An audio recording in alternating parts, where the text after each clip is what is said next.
Nouveau Figaro Santé, votre magazine santé. Phytothérapie, acupuncture, hypnose, de multiples pratiques non conventionnelles mais progressivement validées par la science méritent une attention particulière. Le Figaro Santé fait le point sur ces thérapies alternatives. Le Figaro Santé, nos solutions pour votre santé, actuellement chez votre marchand de journaux. L'éditorial du Figaro. Guerre en Ukraine, Donald Trump, l'apprenti, par Patrick Saint-Paul.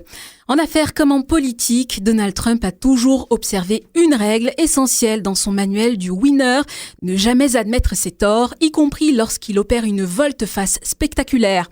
Énième président américain à avoir tenté un reset avec Vladimir Poutine, Trump n'a retenu aucune des leçons de ses prédécesseurs. Son calcul géopolitique, offrir au maître du Kremlin une victoire aux frais de l'Ukraine en espérant une réconciliation tout en l'arrachant au giron de la Chine, paraissait pour le moins hasardeux. Quant à sa méthode de faire des cadeaux, pas d'entrée de l'Ukraine dans l'OTAN, reconnaissance de la Crimée, annexion de facto des territoires conquis par la force, en attendant des cadeaux russes en échange, elle était bien naïve face à un ancien espion corrompu à l'art du mensonge. Qu'importe, il a dupé Clinton, Bush, Obama, Biden, il ne m'a pas dupé, a claironné Donald Trump. Et d'expliquer dans son langage fleuri, Poutine nous a balancé beaucoup de conneries à la figure. La journée, il avait des conversations très productives avec le maître du Kremlin, avouant avoir cru plusieurs fois à un deal. Le soir, Melania lui montrait les images des dernières villes ukrainiennes bombardées par les Russes. Le président américain a enfin compris ce qui était une évidence pour tous, il se faisait manipuler. En Ukraine, Poutine veut tout, rude apprentissage pour l'ancienne star de l'émission de télé-réalité The Apprentice.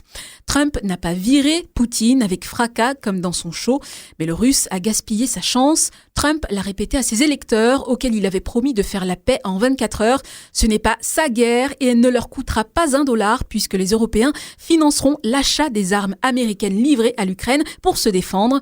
Sa menace de sanctionner les importateurs de pétrole russe, essentiellement la Chine et l'Inde, s'il n'obtient pas un accord en 50 jours, n'est pas crédible. Comme souvent avec Trump, elle n'est pas à prendre au mot. Elle est l'expression de sa détermination à imposer la paix par la force si besoin. Depuis les bombardements en Iran, celle-ci est à prendre au sérieux. Nouveau Figaro Santé, votre magazine santé. Phytothérapie, acupuncture, hypnose, de multiples pratiques non conventionnelles mais progressivement validées par la science méritent une attention particulière. Le Figaro Santé fait le point sur ces thérapies alternatives. Le Figaro Santé, nos solutions pour votre santé, actuellement chez votre marchand de journaux.